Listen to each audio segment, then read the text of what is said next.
Okey, nak kenal tak cinta hati, kekasih hati, bonda. Okey, saya perkenalkan Cik Saiful. Okey, saya panggil Cik Saiful, tapi bonda panggil apa bonda? Di mana bondanya? Okey, di sini bonda. Saya panggil Abang Haji. Amboi, romantik. Tak adalah. Itu bila dah geram sangat Nana. Bang, oh bang, dia pendiam. Jadi nak panggil itu, tak nyaut juga. Bang Haji. Zaman dulu orang tua-tua panggil Bang Haji gitu. Tapi saya panggil Bang Haji. Tapi bila dia marah, ya bang. Gitu. Okey. Okey, macam mana yang orang ramai kenal sebenarnya Ustaz Saiful. Okey, dia adalah seorang pengamal perubatan Islam dekat Pusat Perubatan Da'wikayah Al-Syariah. Okey, sebenarnya saya nak minta Cik Saiful ulas sikit mengenai sihir. Rupanya sihir ni ada macam-macam jenis. Ada sihir pemisah, ada saka, ada santau dan sebagainya. Minta Cik Saiful ulas sikit lah. Baik, bila kita bercakap tentang sihir, satu benda yang agak rumit sebab dia melibatkan gangguan atau masalah jin. Bila kita sebut jin ataupun al-jan, satu benda yang tak nampak. Macam janin yang disebut dalam Quran, benda yang tak nampak. Allah sebut dalam Quran. Jadi cuma sihir ni satu, bila kita ada kaedah tertentu untuk kita kena pasti sama ada gangguan ataupun tak.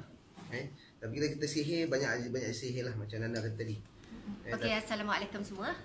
Walaupun suami saya yang agak serius, tapi saya suka bercakap dengan dia, terutama yang melibatkan sihir. Sebab itu bukan bidang saya dan saya sendiri pernah kena sihir. Cuma saya nak kongsikan dengan follower semua apa pendapat suami saya tentang sihir pemisah, saka, dan beliau sebenarnya banyak belajar dekat antaranya Ustaz Ahmad Dasuki, lepas tu Ustaz Effendi yang ada madrasah di Muar dan juga di Madinah. Kita pernah jumpa kat Madinah hari tu kan.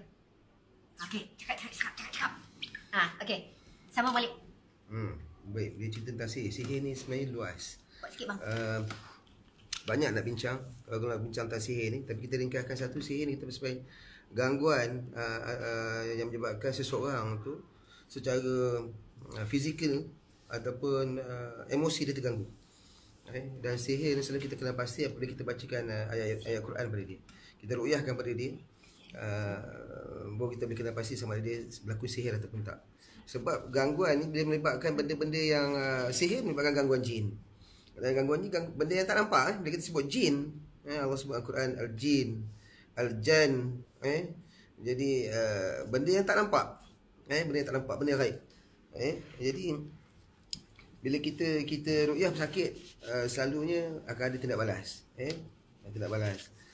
Jadi kalau kata tentang si pemisah tu, memang ada relevan. Ramai yang datang tanya saya, masih ada ke si pemisah? Yang abang cakap orang tu kahwin berapa belas tahun tapi isterinya masih lagi dara. Itu agak sensitif. Sebab sepatutnya itu profil pesakit tak boleh dibenarkan. Kita tak mention pasal pesakit. Tapi memang itu berlaku. Itu sihir perceraian. Dia berkahwin 14 tahun. Ini yang datang mengadu pada saya sendiri. 14 tahun berkahwin. Isteri dia mengadu dia masih dara. Masalahnya ialah bila nak bersama, suami tak dapat berfungsi dengan baik. Tapi kalau biasa tak ada masalah. Tapi bila nak bersama je dia akan ada masalah.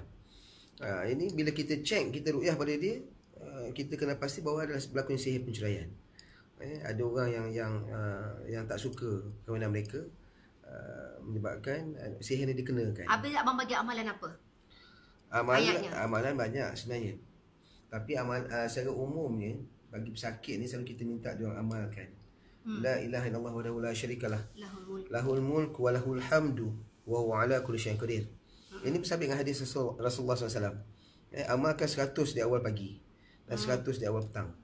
Petang ni kita baca lah, lepas asar kita baca, pagi pun lepas subuh kita baca. Ini antara amalan yang bagus. Dan antara amalan-amalan yang lain pun kena baca juga. Contohnya. Tapi yang penting tak tinggal solat lah kan? Solat kena jagalah, solat sebagai benteng. Selain itu, kalau boleh amalkan manzil. Manzil memang dikenal pasti sebagai satu kaedah untuk kita lawan sihir, ataupun almat surat, dan amalan-amalan lain, ada ayat tertentu. Contoh daripada surah Al-Isra ayat 81-82, ataupun surah At-Takwir. Pernah tak, maaf Bang Sarung ya, pernah tak abang cadangkan orang bila dengan produk Mustanir? Pernah tak abang cadangkan? Pernah cadang, terutama sebab gangguan macam ni. Gangguan ni bukan sekadar menyebabkan di gangguan yang akhirnya akan menyebabkan sakit fizikal. Contoh macam kena stroke. Stroke Hairul Ahmar. Kalau ikut rawatan Islam 90% stroke adalah akibat dari gangguan. Contoh lagi yang lain, berlakunya istihadah bagi wanita. Laki-laki tak ada lah. Kalau lelaki berlaku istihadah tu, nak kiamat dah kot. Jadi istihadah berlaku pada wanita. Ada jugalah lelaki tak sembahyang Jumaat tu, dia istihadah tu. Jadi ni Rasulullah sebut akibat pada gangguan. Kalau ikut kajian doktor, dia kata hormon tak stabil dan sebagainya. Tapi ada nas, ada orang kata ada hadis Rasulullah sebut. Jadi kita bagi amalan lah. Dan mustanir ni bagus sebab dalam mustanir ni salah satu bahan yang kita ada, bahan aktif yang ada ialah za'faran. Za'faran ni bukan sekadar untuk meningkatkan kognitif akal, berfikir yang lebih bijak dan sebagainya, sambungan antara neuron-neuron otak untuk lebih cerdas. Tapi za'faran juga dikenal pasti sebagai satu bahan yang baik pelancaran kepada peredaran darah wanita itu sendiri. Memang bagus. Jadi kita selalu assurkan mustanir ni, kalau kata wanita yang ada masalah istihadah, masalah pendarahan, ambil mustanir, alhamdulillah. Dan kita kongsikan sebentar lagi, sebab takut panjang sangat video, minta Abang Haji boleh tolong saya. Jumpa lagi. Bye bye.